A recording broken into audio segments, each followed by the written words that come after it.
and welcome to this edition of the Arlington Weekly News. I'm Craig Nolan. Thanks for joining us. And I'm Daniel Pineda. My name's Adele Quo. Happy Halloween! And this is our pre-Halloween show, actually our Halloween show for 2013. We hope you're having a safe and enjoyable Halloween and have your costumes and all your candy set to go for this year's spooktacular and all the hobgoblins and how about some of that dental floss? Kids will be running around out Forget there. the dentist, right? Stay away from that place. Yeah, he's handing out dental floss. Don't go there. All right. We have our usual lineup of items here, news and community bulletin board, and Adele is back. With It's Easy Being Green. Welcome back, Adele, from your beach, right? assignment down on Duck. down there at the Outer Banks. That's your duck works. Okay. Where's the exclusive? CBB, Rich and his reviews, news for seniors, and Miriam Gennari is here with her guest Audrey Clement, talking about her bid for the Green Party. Okay, that's our show. But before we go, a social media reminder from my partner. Absolutely, Craig. You can watch the Arlington Weekly News on our YouTube channel. That's youtube.com/Arlington Weekly News and the number 1. Or you can also go to Facebook page, which is facebook.com/Arlington Weekly News. Either way, visit us. Visit us on social media websites. Absolutely. All right. I'll just do the whole thing with my News for Seniors glasses. How's that? Much better. Here we go with the first of our items. Well, last week we reported on 2 men who robbed the Pentagon Federal Credit Union in October on the 22nd, and then last year 4 men robbed the Navy Federal Credit Union in Ballston. Well, the robbers have been caught, convicted, and sentenced. The men were each sentenced to 60 years in prison and 5 years of supervised release for conspiracy, robbery affecting interstate commerce, armed robbery of a credit union, use of a firearm during crimes of violence, and being felons in possession of firearms. They were also ordered to pay about $77,000 in restitution, and we're glad that Arlington County Police solved those credit union crimes. Daniel. Absolutely, Craig. Well, the county emergency winter shelter will open on November the 1st. The courthouse-based facility will provide nighttime beds and limited services to single homeless men and women through March of next year. This will probably be the last season the shelter opens at this location. It's scheduled to be raised to make way for new courthouse area developments. A new shelter will open next year on 14th Street North, also in Courthouse. To learn more about the shelter, including how you can help, you can visit their website at a-span.org. Craig. All right, and speaking of people, and who need assistance, Arlington Public Library is helping Arlington Food Assistance Center, or AFAC. The organization needs money and food donations from November 2nd to November 9th. The library will take in an amount equivalent to 10 cents on every dollar paid in fines and donate that to AFAC. The money will come from the Friends of the Public Library group, and that will not come directly from fines paid to the library.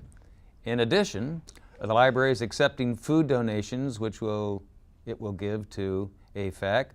And also for your information, Central Library will be open late on Saturday, November 2nd from 3 to 7 p.m. Other libraries will open at normal times. Donations for AFAC will be collected at all library branches. Daniel. Well, Arlington small businesses have a promotion opportunity, and residents have an opportunity to support them through Arlington Small Business Day, and more than 100 local businesses have agreed to participate in the second annual Arlington Small Business Day to be held on Saturday, that is November the 30th. Its mission is to encourage the public to shop at Arlington small businesses on the Saturday between Black Friday and Cyber Monday. Virginia Heritage Bank, Arlington Chamber of Commerce, and Arlington Economic Development are supporters. You can learn more at arlingtonsmallbusinessday.org. arlingtonsmallbusinessday.org. visit the site. All right, thanks, Daniel. Next on our news items here, don't forget an election is coming up here on the 5th of November. Don't forget to vote in Virginia's general election on Tuesday, November 5. You can vote from 6 a.m. to 7 p.m. The polls will be open. In addition to visiting the candidates' websites, you can learn more about the people running for office on ARL Now News. And that's the website. Here's their website, www.arlnow.com, and then search the phrase, "You should vote for me." There are 52 voting locations, one for each precinct. If you've lost or misplaced your voter's card, your voter registration card, email the Office of Voter Registration for a replacement at voters@arlington.us, arlingtonvirginia.us, and you can get a replacement voter registration card, or give them a call at 703-228-3456. You can visit votearlington.us elections for more information. All right, Daniel. Craig, this is a great story. We always talk about our YouTube page and our Facebook page. Yes, we do. The County Police Department is now on Twitter. At Arlington VAPD. Hard to believe. Launched its very first tweet on October the 25th. The Twitter account will be a permanent tool to share breaking news stories and photos, crime tips, and event information. The account was launched in advance of the Marine Corps Marathon and was used to provide updates on the event. So that's great news for them. Twitter, social media. Arlington County Police are on Twitter. Check it out. All right, the Marine Corps Marathon, or now just referring to it as MCM, speaking of last Sunday's MCM, Marine Corps Marathon. The winner was Jerma Bidada. Is that right? Bidada. He's from Columbia, Maryland. 2 Arlington residents finished in the top 10 for the men's division. Michael Wardian came in 5th, and Chris Pruitt was 8th. Army Captain Kelly Calway won first place for the women, and no women from Arlington finished in the top 10. No women, huh? So congratulations to everyone who raced and ran and finished in the Marine Corps Marathon. That's Congratulations, a big, huge event. That's and a they had a great race. great day for that event. All right, Daniel. Well, Craig, now we're going to our very well-known segment here. It's easy being green. Here's Adele Quo with It's easy being green. Hey, Adele. Hey, You guys. get a double intro tonight. Thank you. Welcome back, Adele. Thanks. It's good to be back. It's easy being green by caring about bats. So back by demand and just in time for a happy Halloween. Why should we care about our shrinking bat population? Centuries of myths and misinformation still generate needless fears. Bat populations are declining almost everywhere around the world, often because of disappearing habitat. Homes for bats are often in short supply. So here's some quick, fun bat facts. Did you know that there are only 3 species, all in Latin America, that are vampire bats? They really do feed on blood, although they kind of just lap at it rather than sucking it up, as the movies suggest. The vampires are useful. There's an enzyme in their saliva that's among the most potent blood clot dissolvers known and is used to treat human stroke victims. Bats are the only mammals that can truly fly. Virginia has 17 of the more than 1,200 bat species, and 3 of the bat species in Virginia are federally endangered species: the gray bat, the Indiana bat, and the Virginia big-eared bat. But still, why care about bats? Well, bats consume huge quantities of insects, including some of the most damaging agricultural pests, as well as those pesky mosquitoes. Bats can consume up to 3,000 insects in one night. Though many people are afraid of bats, there's really nothing to fear. Most likely, bats are already indigenous to our area, but rarely seen as they are nocturnal. Moreover, bats have no interest in people and tend to keep their distance. The mosquito is far more likely to bite us. Another benefit of bats, bat droppings, called guano, are valuable as a rich natural fertilizer and can be very expensive. With a bat house, guano can be a free addition to the garden for your trees, shrub, and perennial beds. As an environmentally conscious gardener and designer, bat houses can be just as interesting and every bit as important to a well-balanced garden as bird houses. So if you're interested in a natural and safe means of controlling pesky insects, especially those mosquitoes, you can buy or make your own custom-made bat house. The best time to install a bat house is April through early May before the bat migration begins. So help our shrinking bat population by providing new bat homes. But buyer beware, small, poorly made bat homes commonly sold in stores or any home improvement or any bat home improperly installed are likely to fail. So detailed information is available on the Bat Conservation International website, and it's shown on the screen, and you can learn how to properly build one and install one. By following these guidelines, you will greatly increase your odds of attracting bats. So these recommendations are based on 12 years of bat house research conducted across the U.S., Canada, and the Caribbean. So remember, it's easy being green, caring about our bat populations. That's crazy that we have our own Virginia bat. We have 3 federally endangered ones and 17 Endangered different ones, species. and they're indigenous to Virginia. They are, and they're indigenous to Arlington. Really? Absolutely. To Arlington. Absolutely. The Virginia gray-eared, what is it, the gray long-eared bat? The big-eared bat. The big-eared bat? The big-eared bat. Now, if you build a bat house, it should have a bat garage, right, for the Batmobile. right? Absolutely. Ho, ho, ho, ho, ho, ho, ho. All right. Happy Thanks, Halloween. Adele. Happy Happy Halloween. All right. Thanks, Adele. We appreciate your efforts on the It's Easy Being Green segment. Here we go now, as promised, with our CBB file. Is that right? Okay, moving right along. Halloween is Thursday, tonight, October 31st. We hope you're getting ready for that. As you can imagine, there'll be plenty of Halloween events around Arlington. Here are a few that we'd like you to know about. Coming up on Friday, November 1st, Daniel.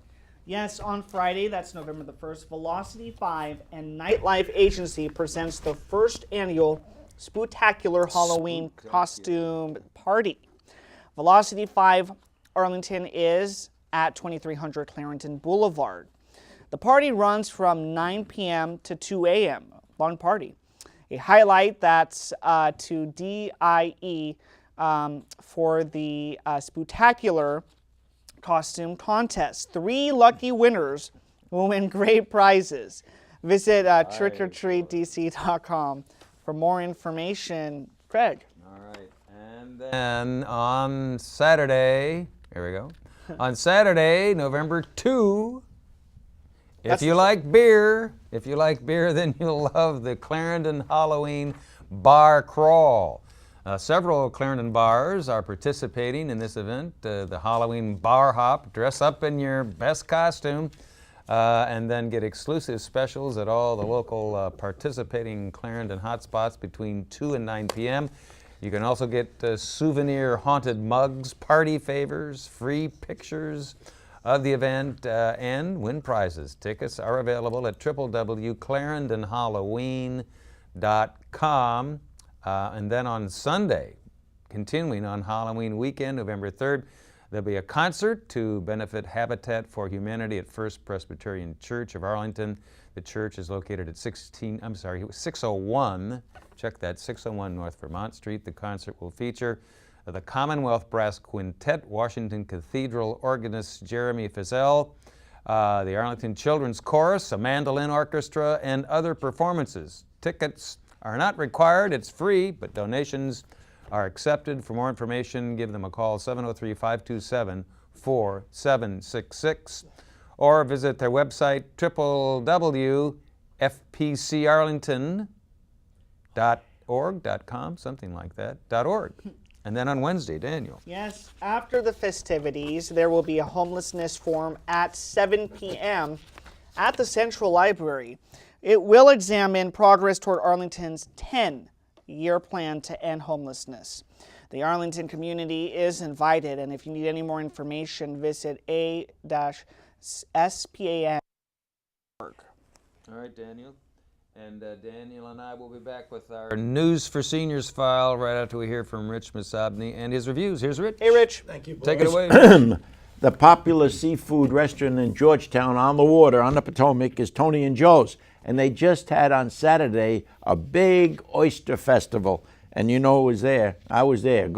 They had all kinds of oysters, grilled oysters, shooters, fried oysters. Anyway. Slider. Did you have sliders? Yes, they slide right down your Rockefeller? throat. That's right. No, not Rockefeller, though, Not unfortunately. Rockefeller. I love that, though. Tony and Joe's Seafood Place is at 3000 K Street, right on the water. You can call them at 202-944-4545 as tonyandjoes.com. Film Fest DC, they've been around now for 18 years, and they've got currently this week Arabian Sights. And I was there for the opening night thing last week, and at the AMC Mazza Gallery at 5300 Wisconsin Avenue District. The festival kicked off with a Palestinian movie of all things called Inheritance. Pretty darn good. They did a good job on there. And they were showing how some gal, a Palestinian girl, was in love with a Britisher. You know, some guy outside the family. There'll be 18 other films this week, so you might check them at 202-234-FILM. And check the website, filmfestdc.org. The Little Theater of Alexandria is presenting a delightful spoof of an Alfred Hitchcock drama, The 39 Steps. An interesting set by the playwright's director, C. Evans Kirk, and he also he did the sets and everything. Pretty good. And Ken and Patty Crowley, a husband and wife team, they do wonderful lighting, and they lit this show. It's set in London in 1935, and there's period costumes. It's a lot of fun. There's a femme fatale, just like out of the 30s. I'm telling you, it's wonderful. That's Elizabeth Keith who plays that role. Anyway, LTA's production is a tribute to Alfred Hitchcock, I said, and it'll play through November 16. For information, call 703-683-0496 and check the website, thelittletheater.com. Constellation Theater Company, get to know them. They're pretty good. Is presenting 36 Views at the Source Theater at 14th and T Street in the district. The story centers around a series of 36 woodblock prints by a 19th century Japanese artist. We never see the works of art or anything like that, but the actors in set create a wonderful feeling of a gallery. Well-known local actor Jim Jorgensen plays a crooked but charming art dealer, Darius Wheeler. John Bell, as Ashley Ivy, plays his assistant. And leading lady, Soo Jin Song, she's something else. She's in this show too. Anyway, it's a good show. You get a feeling of authenticity here. You can check with the Constellation at 202-204-7741 or check the website, constellationtheater.org. Now finally, Arena Stage in the district is presenting a world premiere of its resident playwright, Charles Randolph Wright, called Love in Afghanistan. How appropriate, huh? Set in the war-torn Kabul. One can only imagine the relationships and how people survive there. Randolph Wright's drama is about two unlikely people who fall in love. The play has four characters: a young female interpreter, Roya, and then there's a hip-hop artist named Duke, and Roy's father, Saeed, played by Joseph Campbell, and the Duke's mother, Desiree. She's played by very well-known Dawn Ursula. Love in the Afternoon explores the challenges of being a strong woman in a Muslim country, and strains of different religious and political beliefs get into play It's directed with sensitivity by Lucy Tibergine. Love in Afghanistan is really worth seeing at the Arena Stage. It runs through November 17. For information, call 202-488-3300 or check the website, arenastage.org. So that is it from Rich Masabny for this week. Arena Stage. So you didn't have any sliders. You didn't have any Oysters Rockefeller down there, Tony Joe's. No. I have to go out You to gotta go back. Tillman Island to get that. All right. Thanks, Rich. Thank you, We Rich. appreciate your efforts. Here we go now. As promised, our News for Seniors segment. Thank you, Bill. First item is about the 55-plus Biking Club. Group of Arlington. They're planning a training ride for beginning cyclists on Monday, November 4 at 1 in the afternoon. Cyclists will meet at the Bluemont Park location tennis courts in the parking lot there with their bicycles and helmets and all their safety gear. To register for this FREE free event, give them a call at 703-228-4771. Daniel. Well, a Veterans Day exhibit will be on display. That's Monday, November the 4th through Friday, November the 8th from 10 a.m. to 2 p.m. at the Culpeper Garden Senior Center. The exhibit contains books and documents from World War II and is open to the public. If you need any more information, just call Culpeper Garden Senior Center at 703-228-4403. Craig. And Daniel, global aging issues and the international trends in aging are the focus of a forum on Monday, November 4 at 11 in the morning at Arlington Mills Senior Center. The guest speaker will be Jim Lindsay, Vice President of Adult Companion Care. Mr. Lindsay will compare how aging issues are handled in foreign countries. Call to register for this free FREE free program, 703-228-7369. Okay, that's a wrap for our abbreviated News for Seniors segment tonight. Thanks to Judy Masabny of the Office of Senior Adult Programs for helping us out and sending us these announcements. Up next, as promised now on this Halloween edition of the Arlington Weekly News, is Miriam Gennari and her guest. Hey, Miriam.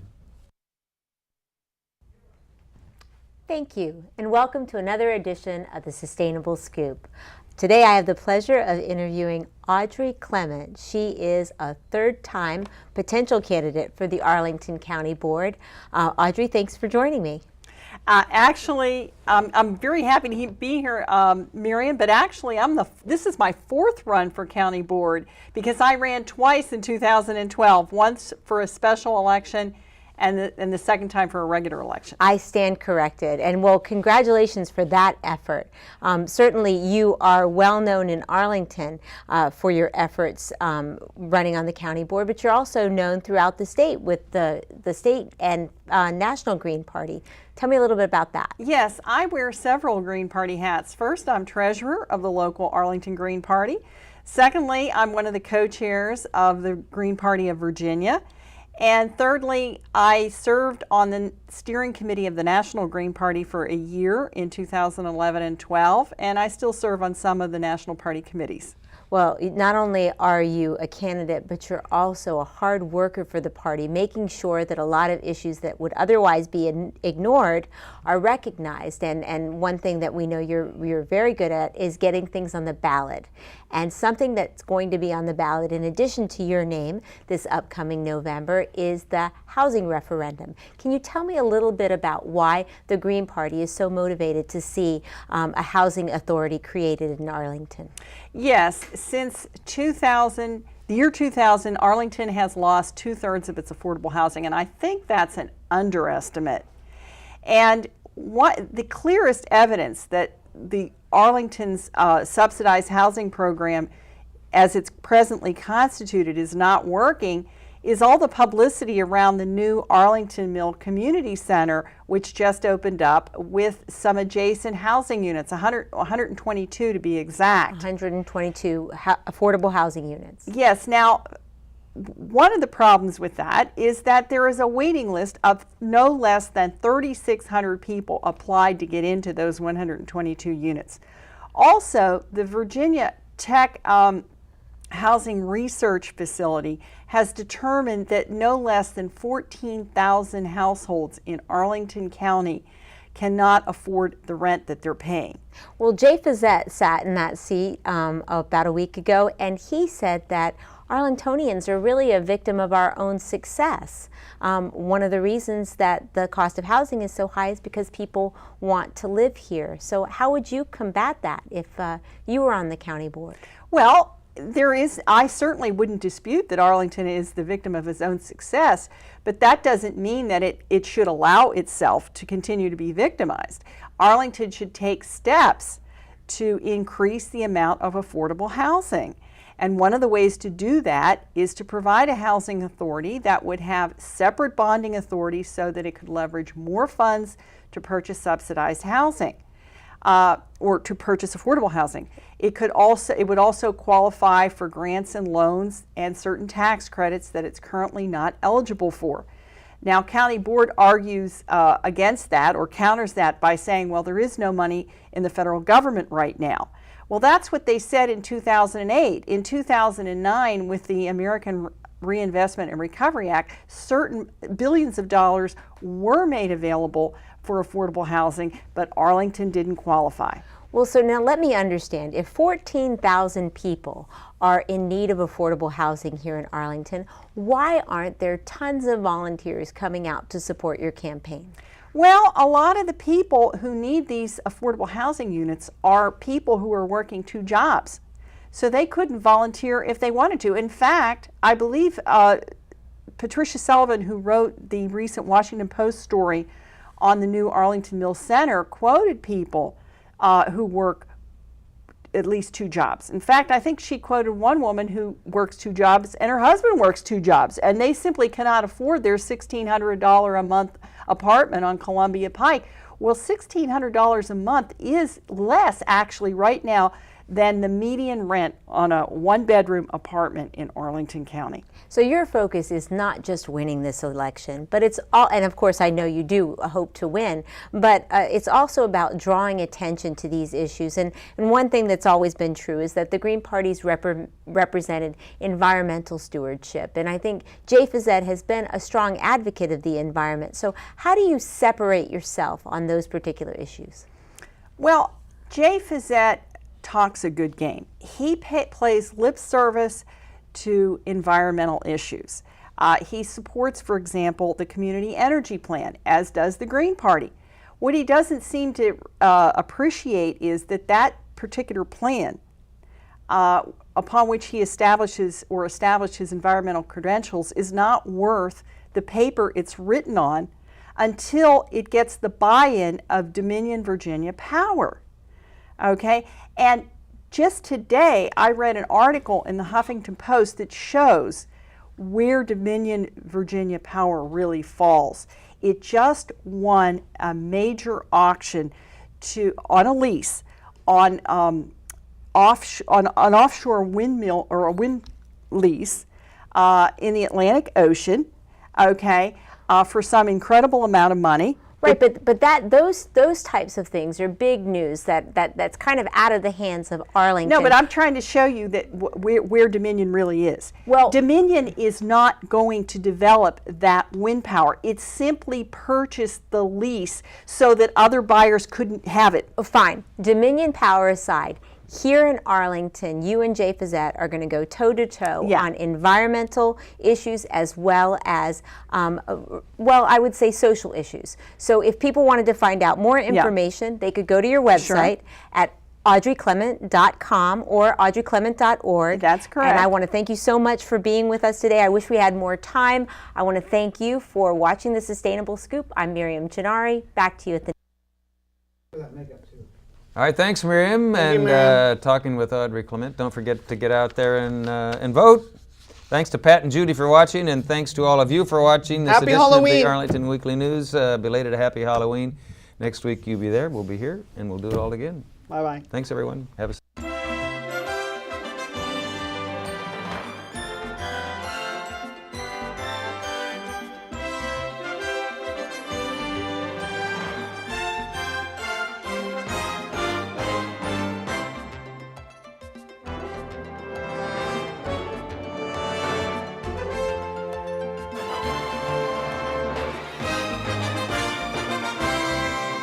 Bye.